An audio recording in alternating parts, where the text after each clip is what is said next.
নমস্কার, বাংলা স্ফিয়ারে আপনাদের স্বাগত জানাচ্ছি। দেখুন, আমাদের মুখ্যমন্ত্রীর চোখে শুভেন্দু অধিকারী যা, দ্রৌপদী মুর্মুও তাই। শুভেন্দুকে যেমন কোথাও গিয়ে কোনো জনসভা টনসভা এমনকি সামান্য মিছিল করতে গেলেও প্রথমে পুলিশের কাছে যেতে হয়, সেখানে প্রত্যাখ্যাত হন, তারপরে হাইকোর্টে গিয়ে আনতে হয় অনুমতি। দ্রৌপদী মুর্মু মমতা বন্দ্যোপাধ্যায়ের কাছে কে বলুন তো? হুইসি পাকচক্রে আমাদের ওই রাষ্ট্রপতি ভবনে 4 বছর হলো বসে আছে।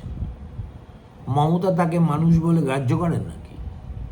সুতরাং আপনারা যারা রাষ্ট্রপতির প্রতি অসৌজন্য দেখানো হচ্ছে বলে হাহুতাশ করছেন, বাংলার মাথা কাটা গেল বলে হাহুতাশ করছেন, তাদের একবার ভেবে দেখার অনুরোধ করব যে আচ্ছা, আমাদের মাথা আছে কি যে হেঁটাবে?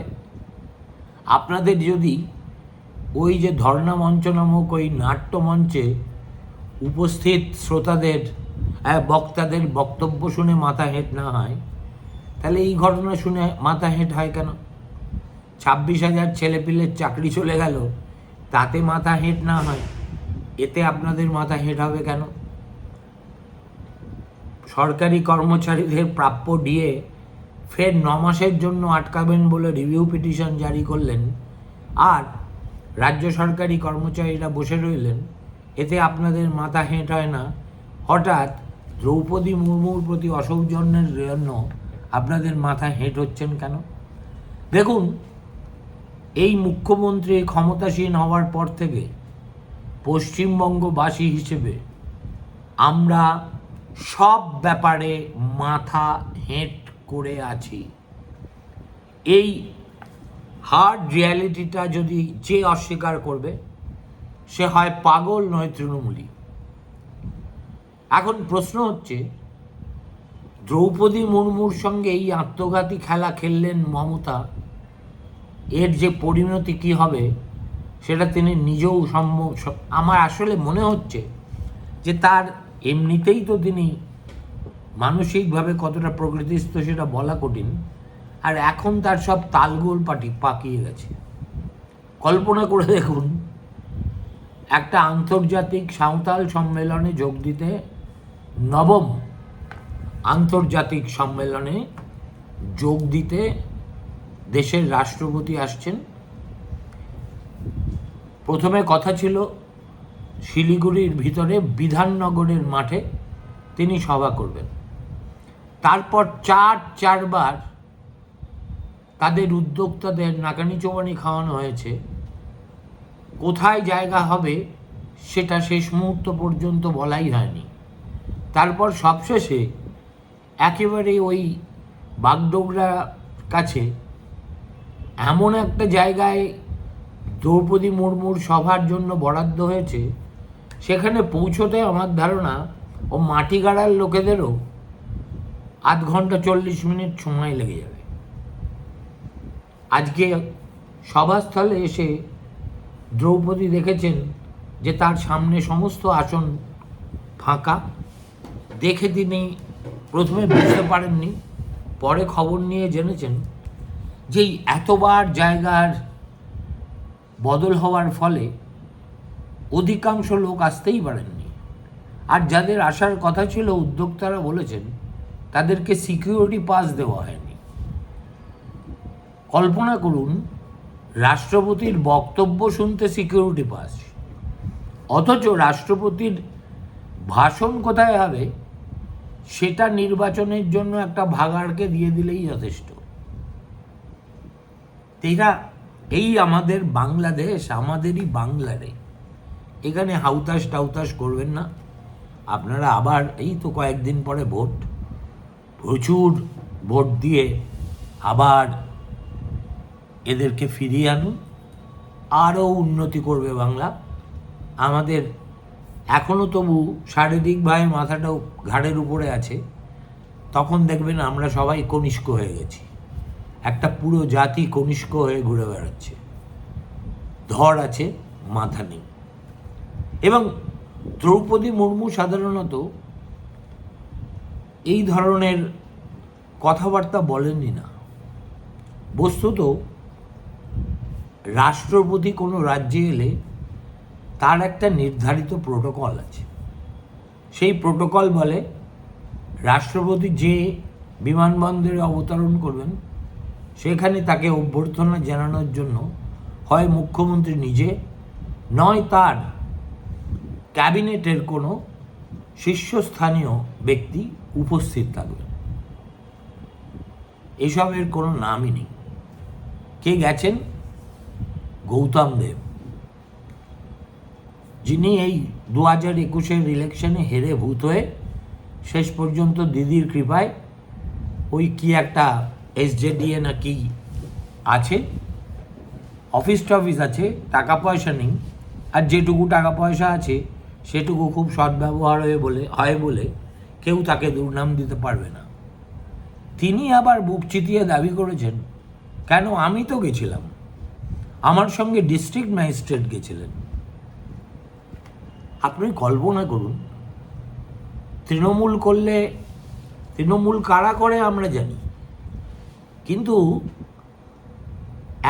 একজন ভদ্রলোক যিনি একদা মন্ত্রী ছিলেন, এখন কোনো একটা স্বশাসিত সংস্থার চেয়ারম্যান, তিনি দাবি করছেন যে মুখ্যমন্ত্রী জাননি তো কী হয়েছে, সিনিয়র ক্যাবিনেট মিনিস্টারদের আসতে হবে এমনই বা কী কথা আছে। আমি গেছিলাম, আমার নাম গৌতম দেব, শিলিগুড়িতে সবাই এক ডাকে আমাকে চেনে, আমার সুকর্মের জন্য যতটা চেনে দুষ্কর্মের জন্য তার চেয়ে চেনে বেশি, তো আমি গেছি তাতেই তো যথেষ্ট হয়ে যাওয়ার কথা। আর একা তো যাইনি, জেলা শাসককে সঙ্গে নিয়ে গেছি। জেলা শাসক গিয়ে ফুলের তোড়া দিয়েছেন, তারপরেও আবার এই মহিলাকে তোয়াজ করতে হবে। ইনি কে হে? দ্রৌপদী মুর্মু আজকে তার ধৈর্য বলুন, সংযম বলুন, প্রোটোকল বলুন, এই অবিচার দেখে, এই অবজ্ঞা দেখে, এই অপমান দেখে আর চুপ করে থাকতে পারেননি।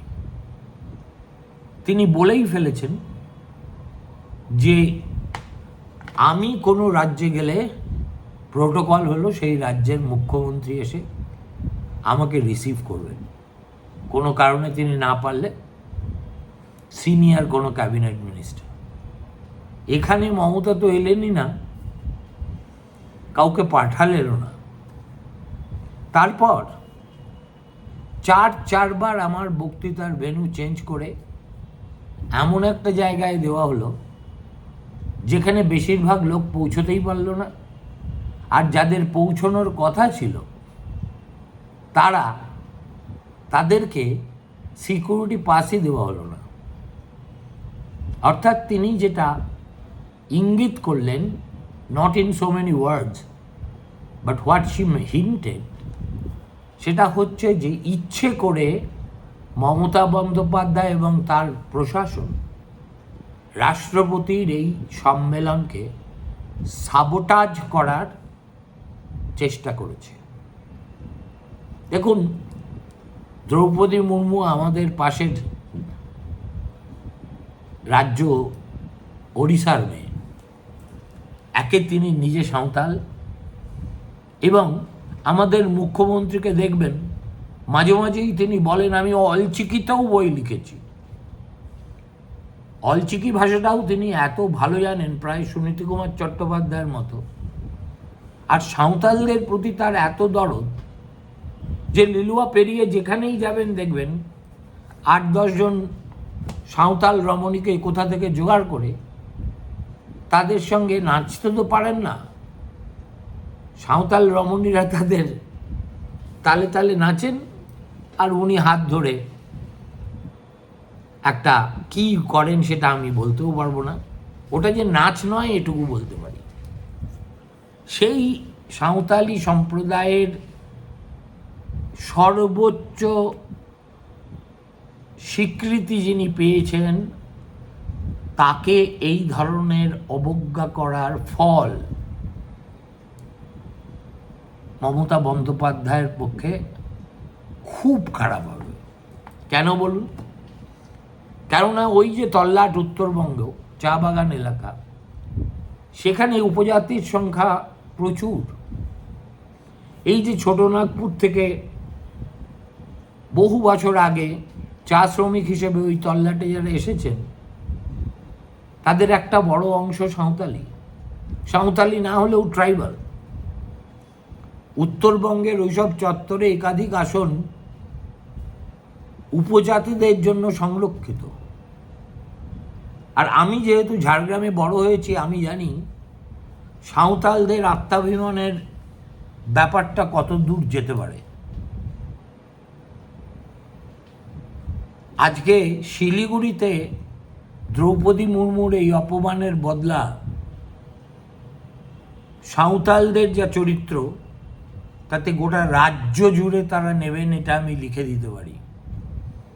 কেননা তাঁদের আত্মসম্মান ওই ধর্ণা মঞ্চে বসে থাকা দাড়িওয়ালা শিল্পী, মাথায় ফেজ টুপিওয়ালা গায়ক ইত্যাদিদের চেয়ে অনেক বেশি। তারা ছেড়ে কথা বলবেন না। এরপর পট্টি দিতে মমতা অনেক রকম চেষ্টা করবেন, তাতে কোনো লাভ হবে বলে আমার মনে হয় না।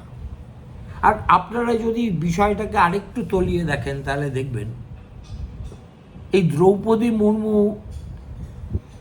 রাষ্ট্রপতি নির্বাচিত হওয়ার আগে থেকেই মমতা বন্দ্যোপাধ্যায়ের সঙ্গে তার একটা কেমন যেন বৈরিতার না হলেও দূরত্বের সম্পর্ক আছে। 2022 সালে মমতা ছিলেন বিরোধী জোটের মাতব্বর। তিনি দিল্লি গিয়ে একটা মিটিং করে বিরোধীদের ক্যান্ডিডেট হিসেবে যশবন্ত সিনহার নাম প্রস্তাব করলেন। তারপরে যেই দেখলেন বিজেপি দ্রৌপদী মুর্মুর নাম প্রস্তাব করেছে, তখন 10 গোল খেয়ে গেছেন বুঝতে পেরে তিনি মিউ মিউ করে বললেন, আগে যদি বিজেপি বলতো যে তারা একজন আদিবাসী মহিলাকে প্রার্থী করছে, তাহলে আমরা সর্বসম্মতভাবে তাতে রাজি হয়ে যেতাম। আর তারপর এই গত 22 সালে এসছেন, এটা 26, গত 4 বছর ধরে রাষ্ট্রপতি সঙ্গে মমতা বন্দ্যোপাধ্যায়ের সখ্য তেমন একটা ছিল না। মমতা মনে করেন যে তার অনেক ন্যায্য বিল, যেগুলো রাজ্যপাল পাঠিয়ে দিয়েছেন রাষ্ট্রপতির কাছে, সেগুলো এই রাষ্ট্রপতি পাশ করছেন না। রাষ্ট্রপতি কিভাবে কাজ করেন, কার নির্দেশে কাজ করেন, এগুলো জানতে গেলে তো সংবিধান খুব ভালো করে পড়তে হয়। আমরা সেটা আমাদের মুখ্যমন্ত্রীর কাছ থেকে প্রত্যাশাই করি না। আজকে তিনি যেটা করলেন সেটা একেবারে কোল্ড ক্যালকুলেটেড ইনসাল্ট। প্রোটোকল মানা না মানা এক জিনিস, আর এই কাজটা তিনি হরবকত করে থাকেন। আপনাদের স্মরণে থাকতে পারে প্রণব মুখোপাধ্যায় যখন রাষ্ট্রপতি পদে কংগ্রেসের প্রার্থী হিসেবে বিবেচিত হচ্ছেন 2012 সালে, তখন প্রণববাবুর পাকাধানে মই দিতে এই মমতা বন্দ্যোপাধ্যায় দিল্লি উড়ে গিয়ে হঠাৎ করে মুলায়ম সিংয়ের বাড়ি, কখনো এর বাড়ি কখনো ওর বাড়ি ঘোরাঘুরি করে যেন তিনিই হচ্ছেন ভারত ভাগ্য বিধাতা, এরকম একটা আচরণ করে 3টে নাম প্রস্তাব করলেন। তার মধ্যে একজনের নাম মনমোহন সিং, একজনের নাম মুলায়ম সিং যাদব, আরেকজনের নাম এপিজে আব্দুল কালাম। এদের 3 জনের কারুর সঙ্গে কোনো রকম আগাম পরামর্শ না করে কেন এ কাজ করেছিলেন? একজন বঙ্গ সন্তান দেশের রাষ্ট্রপতি হন,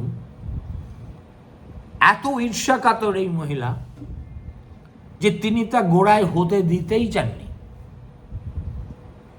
আর তারপর পাল্টি খেতেও যার বিন্দুমাত্র সময় লাগে না।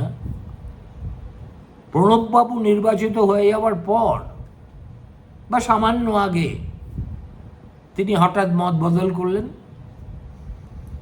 আর নির্বাচিত হয়ে যাওয়ার পরে ওই যে প্রণববাবুর ছোট্ট সরকারি বাংলোয় দলবল নিয়ে ফুলের তোড়া, মিষ্টি ইত্যাদি নিয়ে এমনভাবে হানা দিলেন যেন মনে হলো প্রণববাবুর নামের প্রস্তাবকটাই ছিলেন তিনি। আমাকে পরবর্তীকালে প্রণববাবু বলেছেন যে মমতা বন্দ্যোপাধ্যায় যদি তার প্রার্থীপদ অপোজ না করতেন তাহলে সোনিয়া গান্ধী শেষ পর্যন্ত তাকে মনোনয়নটা দিতেনই না। আমার যে বই আছে প্রণববাবুকে নিয়ে লেখা, প্রথম নাগরিক, তাতে স্পষ্টভাবে আমি সে কথা লিখেছি। সম্ভবত বইয়ের ব্যাক কভারেও সে কথা লেখা আছে।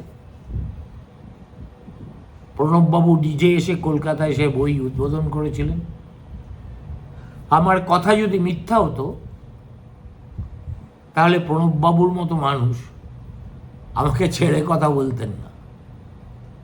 তিনি ওই মঞ্চে বসেই আমাকে বলতেন, এটা ঠিক নয়, তুই এটাকে সংশোধন করে এখনই বলে দিস। বলেননি কিন্তু। সুতরাং দরকচা মেরে যাওয়া বোঝেন, একজন ভিন্ডিকটিভ মুখ্যমন্ত্রী যিনি কোনো বাঙালি প্রেসিডেন্ট হলে সহ্য করতে পারেন না, একজন সাঁওতালি রমণী দেশের রাষ্ট্রপতি হলে তার শিরোপীড়া হয়, এনার কাছ থেকে কি আচরণ আপনারা প্রত্যাশা করেন আমি জানি না। আজকে দুপুরে ঘুমোচ্ছিলুম, ঘুম থেকে উঠে যখন কাগজে এইসব পড়লাম এই ওয়েবসাইটে, তখন আমার মনে হলো ঠিকই তো করেছেন, একেবারেই তো কিছু অন্যায় করেননি। ইউ শুড নট এক্সপেক্ট যে আমাদের মুখ্যমন্ত্রী শালীনতা, সৌজন্য, সম্প্রীতি এইসবে বিশ্বাস করবেন। তিনি একটাই জিনিসে বিশ্বাস করেন, তার নাম ভোট, ভোট, ভোট। আপনারা ভুলে গেলেন? এই তো সেদিনই উত্তরবঙ্গে যখন প্রলয়ঙ্কারী বন্যা হয়ে গেল, কত মানুষ ঘরছাড়া হলেন, নিখোঁজ হলেন, মারা গেলেন, এমনকি সংরক্ষিত বনের বন্য প্রাণীরাও যে যার মতো করে ছিটকে এদিক সেদিক চলে গেল। মমতা বন্দ্যোপাধ্যায় কি উত্তরবঙ্গে গিয়েছিলেন? সেদিন তিনি পা নাচিয়ে নাচিয়ে ওই একটা বাৎসরিক ধ্যাসটামো আছে না, দুর্গাপুজো কার্নিভাল না কি বলে যেন, সেটা এনজয় করছিলেন। আর আজ ঠিক সেখানেই বসে তিনি দেশের রাষ্ট্রপতিকে অবজ্ঞা করে বুঝিয়ে দিলেন যে এরপরেই তার কাজ হবে পশ্চিমবঙ্গকে স্বাধীন একটা দেশ হিসেবে ঘোষণা করা। আমি জানি না এখনই সেই দেশের পতাকা তিনি নিজেই এঁকে ফেলেছেন কিনা, অশোক স্তম্ভের জায়গায় অন্য কিছু রাখছেন কিনা, কিছুই আমি বলতে পারি না। যেটা বলতে পারি সেটা হচ্ছে আমাদের অশেষ দুর্ভাগ্য যে আমরা 15টা বছর ধরে এর নেতৃত্বাধীন জমানা সহ্য করে আসছি। বাকিটা আপনাদের হাতে, আপনারা যা খুশি করবেন। আমি আর আপনাদের গণতান্ত্রিক মতামতের তো উপরে কোনো প্রশ্ন তুলতে পারি না, কিন্তু দয়া করে শেষে এইটুকুই বলবো, একদম আমাদের মাথা হেঁট হলো, বাংলার সম্মান ভুলুণ্ঠিত হলো, ছি ছি ছি ছি, এটা কি কাণ্ড, এই সব ন্যাকামিগুলো বন্ধ করে দিন। We have ফরফিটেড the right even to express our sense of sadness। এইটুকু জানবেন যে আমরা কবন্ধ জাতি হিসেবে ভারতবর্ষে নিজেদের প্রতিষ্ঠা করে ফেলেছি। নমস্কার, ভালো থাকবেন।